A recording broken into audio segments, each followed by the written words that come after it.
Bonjour à tous et bienvenue à Plomion. Le circuit Picard accueille ce week-end la 5e et avant-dernière manche du championnat de France élite de motocross. Nous entrons donc dans la dernière ligne droite pour la course au titre et chaque point devient plus précieux que jamais. Alors, qui s'est imposé ce week-end et a pris l'ascendant sur ses adversaires? Vous le saurez en regardant le résumé de l'ensemble des courses. Mais avant ça, allons faire un tour du côté du MXF pour en apprendre un peu plus sur Amandine Verstappen et Justine Charroux, respectivement 2e et 3e du championnat. La première court après son premier titre, la seconde est déjà double championne de France. Présentation de deux figures du MXF 2015. C'est vraiment un pur hasard. Petite à la montagne, j'ai essayé un petit quad, ça m'a plu. Après, en revenant dans ma région natale, c'est-à-dire le 78 en Ile-de-France, ils m'ont fait essayer un petit Piwi parce que j'étais demandeuse en fait. Et du coup, depuis que j'ai essayé ce Piwi et qu'ils me l'ont acheté, j'ai jamais arrêté. Mon papa il en faisait, donc j'étais toujours dans les magazines de moto. Et un jour j'ai voulu une petite Piwi, il m'en a acheté une et j'ai jamais arrêté. Celui-là, on me l'a attribué lors de mon premier GP à Saint-Jean-d'Angély lorsque j'avais 15 ans. Voilà, on me l'a attribué et depuis, en plus, j'ai marqué mes 4 premiers points dès mon premier Grand Prix. Du coup, je ne l'ai jamais abandonné. Avant, j'avais le numéro 21, mais on me l'a pris, donc du coup, j'avais pas d'autre idée. J'ai pris mon abdomen. Terre meuble, voilà, terre meuble, des bonnes ornières, des bons sauts qui passent bien. Avec des ornières ou alors du sable, comme à Lommel. On va dire que je suis combative quand même parce que je pense que quand on continue à faire de la moto, alors petite j'ai quand même vachement galéré et j'ai jamais arrêté, donc bon, voilà, on va dire combative. Je suis battante. Quand je veux quelque chose, je veux y arriver, donc je continue pour l'avoir jusqu'au bout.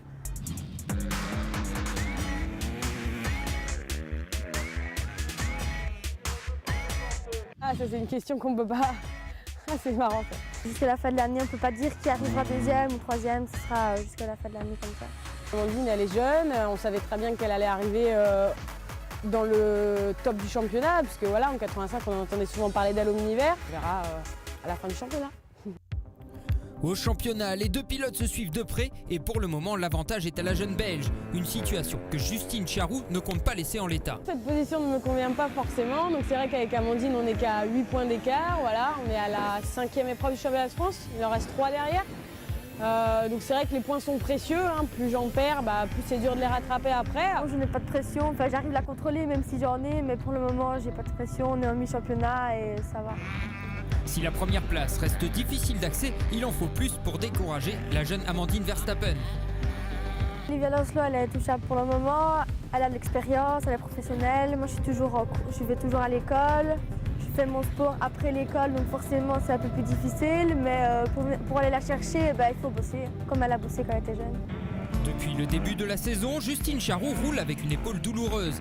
Bientôt remise à 100%, cette blessure a gâché son début de saison. Mes 2 premiers mondiales, quand je les ai faits, j'étais pas du tout bien, j'étais sous-cachée, j'avais mal. Donc là, j'en suis où?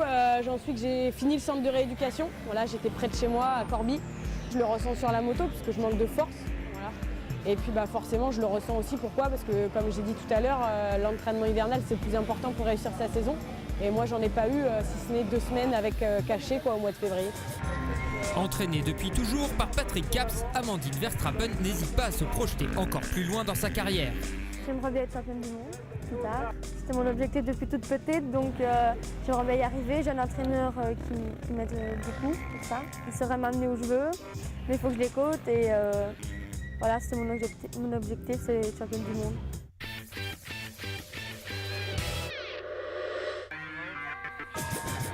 Après une séance qualif où Amandine Verstappen a détenu le meilleur chrono pendant un temps, c'est finalement Livia Lancelot qui va s'élancer en pole position. Au bout de la ligne droite, elle prend immédiatement la tête, suivie par Amandine Verstappen et sa coéquipière Gloria Jacquemart. Rapidement, une première hiérarchie va s'établir. Livia Lancelot est toujours en tête, suivie de Amandine Verstappen et Mathilde Denis. Justine Charroux a raté son départ, elle va quand même limiter la casse malgré les conditions, elle termine 4e de la manche. Devant, dans l'avant-dernier tour, c'est le coup de théâtre. Alors tranquillement installée en 2e position, Amandine Verstappen chute, elle n'arrive pas à redémarrer et voit ses adversaires lui passer devant. Livia Lancelot s'impose donc devant Mathilde Denis et Gloria Jacquemart qui monte sur son premier podium en championnat de France. C'est une une belle revanche. Hier, je me suis ouvert tout le coude avec un silex lors des essais libres. J'ai pas roulé hier et au matin, j'avais vraiment du mal. Et là, je suis hyper content de ma manche. Deuxième et dernier départ de la journée pour les filles. La piste est encore plus creusée et glissante qu'en première manche. La championne du monde 2008, Livia Lancelot, ne fait pas de cadeau à ses adversaires. Elle prend les commandes de la course pour ne plus les lâcher. Derrière elle, Amandine Verstappen tient sa revanche et limite la casse au championnat en assurant la deuxième place de la manche. Enfin, Justine Charroux monte sur le podium après un départ encore manqué et une belle remontée. Lucie Jussium et Adeline Corbel complètent le top 5. Au cumul de la journée, Livia Lancelot fait carton plein et gagne devant Justine Charroux et Mathilde Denis. Je pars en tête, je gagne mes 2 manches avec plus de 2 minutes d'avance. Donc je rattrape un petit peu mes chronos d'hier où j'avais mis que 2 secondes à Amandine. Là c'est vrai que voilà, c'est deux très belles manches sans prendre de risques, sans faire d'erreurs. Donc une très bonne opération au championnat parce que derrière il y a eu quelques petites chutes. Donc voilà, c'est un bon week-end. Pas de changement pour la plaque rouge, par contre derrière, Amandine Verstappen descend d'un rang et laisse la deuxième place à Justine Charroux qui possède maintenant 8 points d'avance.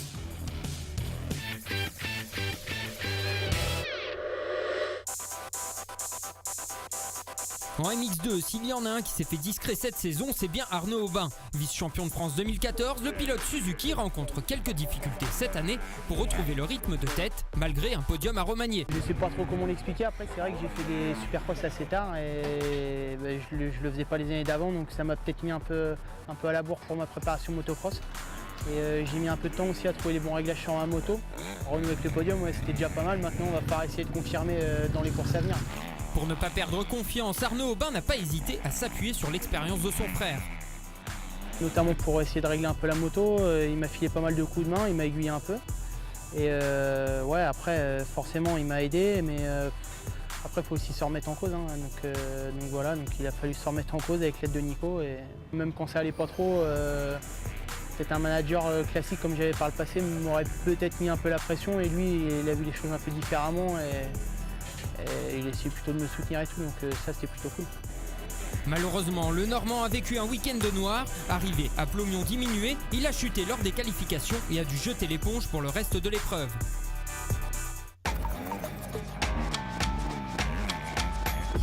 Leader du championnat MX2 et deuxième des internationaux de France, Maxime Després a encore réalisé le meilleur temps des essais chrono.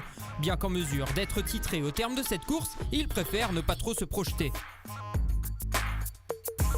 Je fais ma course comme elle vient, faut pas penser au championnat, je vais rouler comme je sais rouler et voilà quoi, attaquer et me faire plaisir et voilà, si le reste suivra, si ça se passe bien. La piste c'est assez compliqué parce que là il pleut encore, ça colle et ça va faire des grosses ornières donc ça va être compliqué et voilà le but c'est de partir devant et ouais, je pense qu'il faut faire gaffe parce que faut pas faire d'erreur quoi.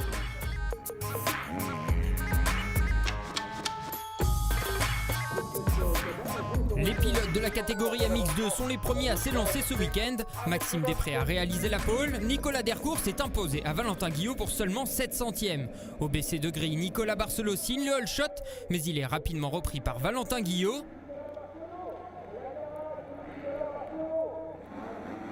Le pilote suisse est venu faire une pige à Plomion ce week-end pour garder le rythme des GP. Dans sa roue, on retrouve le leader du championnat, Maxime Després.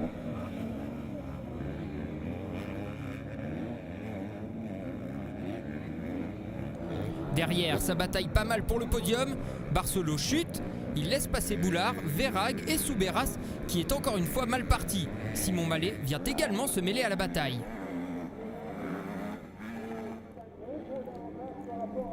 Brian Boulard, bien parti, a occupé un temps la 3e place. Il va descendre dans le classement au fil des tours pour terminer 8e.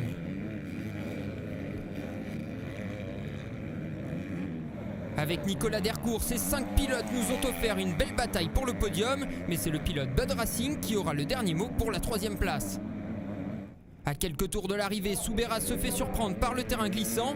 Il chute alors qu'il était encore en lice pour le podium. Il termine à la 11e place. Verhaeghe, Mallet, voici la lutte pour la 4e position. Et c'est finalement le numéro 555, Simon Mallet, qui prend le meilleur.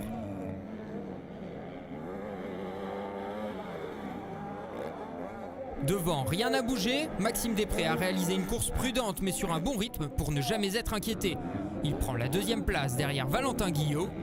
Le pilote suisse remporte la première manche avec un peu plus de 45 secondes d'avance. Une fois qu'on est trempe, on glisse beaucoup sur la moto, on n'a pas de grip sur la selle.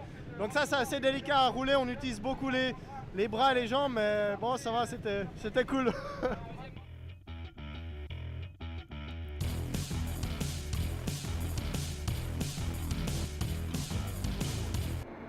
En deuxième manche, le numéro 888 de Nicolas Barcelot surgit à nouveau en tête au premier virage. Le pilote Yamaha JPM signe un sans faute lors de ses départs du week-end. Derrière, on retrouve Verhaeghe, Guillot et Després.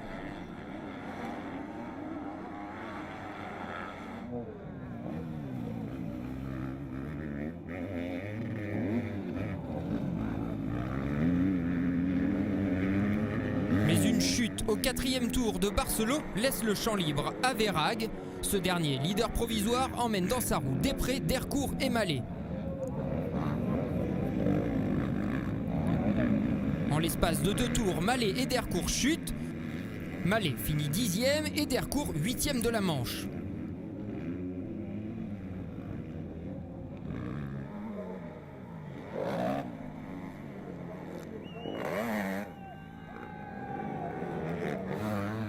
Vainqueur en début d'après-midi, Valentin Guillot est moins en verbe ce coup-ci.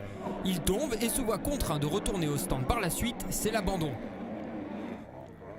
Celui qui crée la surprise aujourd'hui, c'est Adrien Malaval. Le jeune pilote de 17 ans aime la boue et il le prouve. Il monte sur son premier podium de manche en élite. Derrière, Tomado 4e et Lucas Humbert complètent le top 5. Pour la victoire, Maxime Després hausse le rythme et attend le bon moment pour passer devant Alexis Verhaeghe. Le jeune Verhaeghe ne démérite pas, mais il doit s'incliner et ne peut plus rien faire face au pilote Bud Racing qui s'envole vers la victoire au cumul de la journée.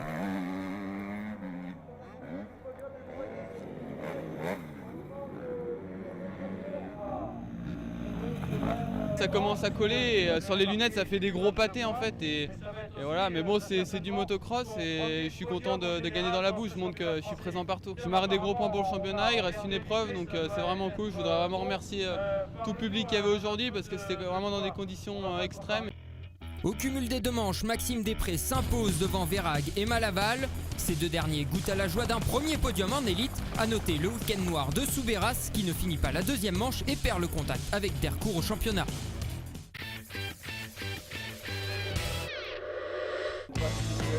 Voir des pilotes MX à l'Enduropal du Touquet, c'est presque une habitude. Mais voir un pilote de sable à l'élite, c'est suffisamment rare pour être souligné. Pourtant, ce week-end, le double vainqueur du Touquet, Adrien Van Beveren, a fait le déplacement. Je vais avoir un planning super chargé par la suite et je savais qu'il y avait un petit trou pour faire un peu de motocross. Donc là, j'en ai profité, ça fait 1 mois que je fais du motocross. Ça me donne du rythme, c'est intéressant aussi pour mes courses de plage. J'aime le motocross en fait, à la base c'est comme ça que j'ai commencé. C'est vrai qu'après je me suis spécialisé dans le sable. La perf, ça sera de rouler à mon niveau, d'essayer de progresser même, d'être meilleur au fil des manches, même si le temps ça va être compliqué, mais j'aime ça, ça va être marrant. Les conditions difficiles, ça je connais un petit peu. Fidèle à la marque au diapason, Adrien Van Beveren vient de renouveler son contrat avec Yamaha pour 2 années supplémentaires. Je suis assez content et assez fier de continuer mon histoire avec eux. Ça fait maintenant, on va fêter nos 10 ans et c'est quand même génial à 24 ans d'avoir roulé 10 ans déjà sur la même marque. Je serai au départ du prochain Touquet, ça c'est sûr parce que ça me tient à cœur. J'ai envie de défendre mon numéro 1, je ferai tout pour essayer de le gagner une 3e fois d'affilée. Ça serait génial.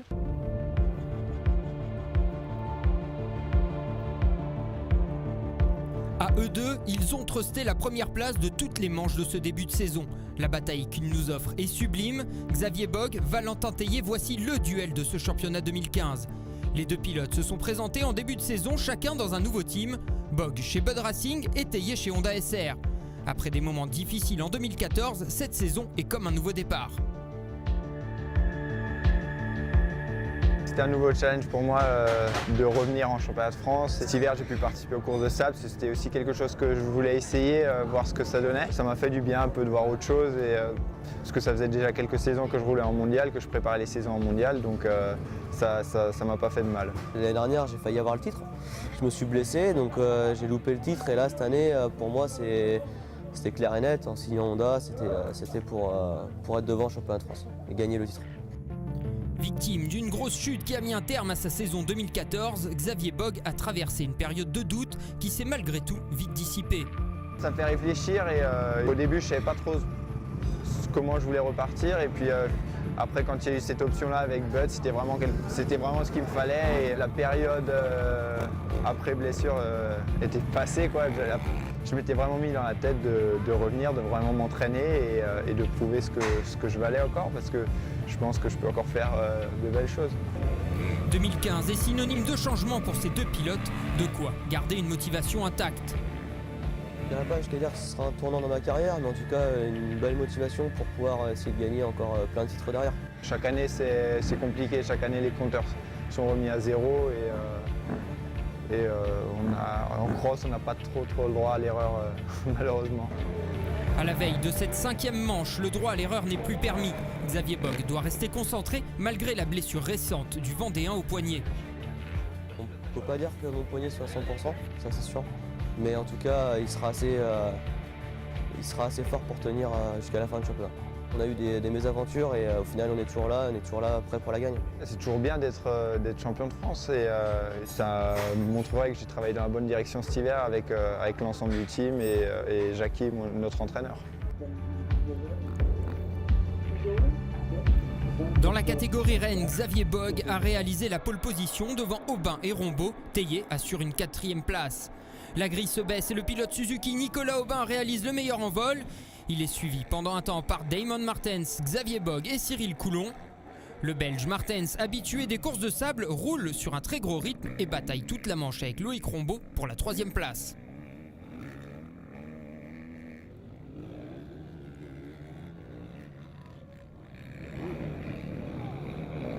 Rombaud, que l'on redécouvre depuis quelques manches, parvient finalement à prendre le meilleur sur Martens et monte sur la 3e marche du podium.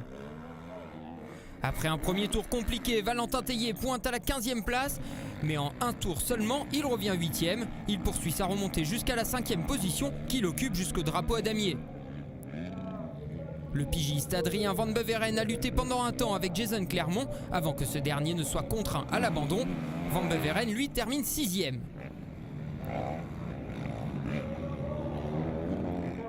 Xavier Bogue a la vitesse qu'il faut pour aller contrer Nicolas Aubin, mais l'Alsacien a perdu trop de temps dans les premiers tours pour combler l'écart. Il doit se contenter de la 2e place.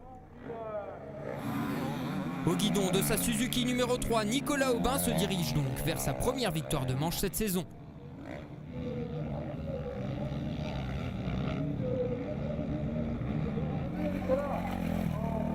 Ça fait du bien, ouais. Maintenant en plus c'est conditions vraiment particulières. Là c'était vraiment le terrain, c'est la folie, hein. Là on est sur le silex, les pneus, il y a plus de crampons derrière. Donc il faut vraiment pas faire d'erreur. Donc voilà, le but dans les 2 autres manches c'est d'essayer de repartir devant et d'essayer de faire les mêmes choses, mais c'est pas facile. Le top 5 de cette manche est composé de Aubin, Bogue, Rombaud, Martens et Tellier.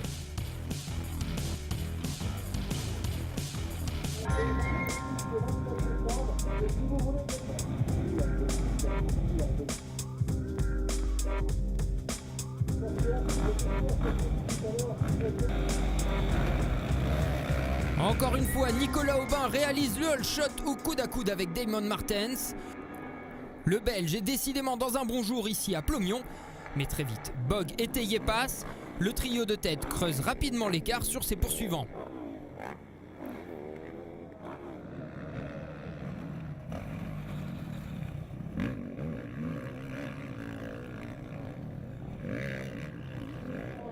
Pour la 4e place, Richard Fura attaque Damon Martens.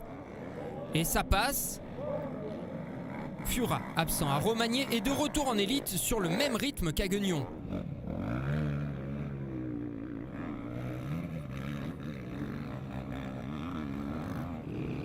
Venu pallier à l'absence de Florian Richier, Cyril Coulon, qui termine 13e en première manche, se classe ici 9e pour son retour en élite.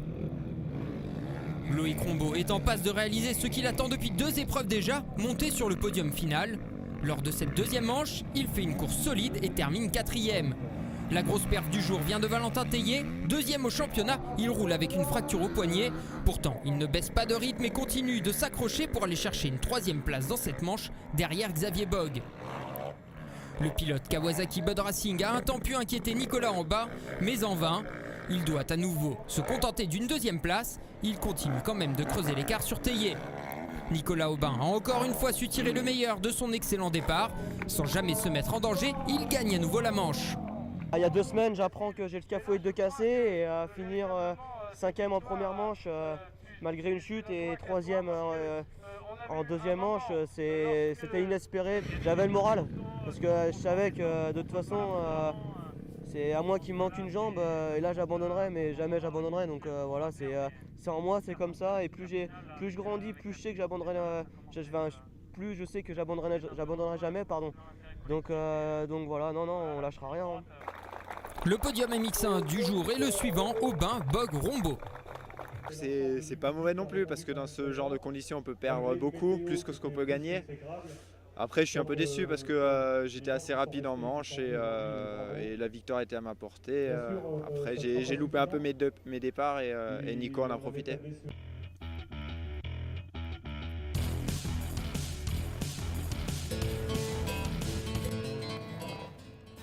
Malgré tous les efforts du motoclub Marley-Plomion pour offrir un circuit parfait aux pilotes, celui-ci n'a pas cessé de se dégrader à cause des conditions météo exécrables. Pour des raisons de sécurité, la super finale a donc été annulée.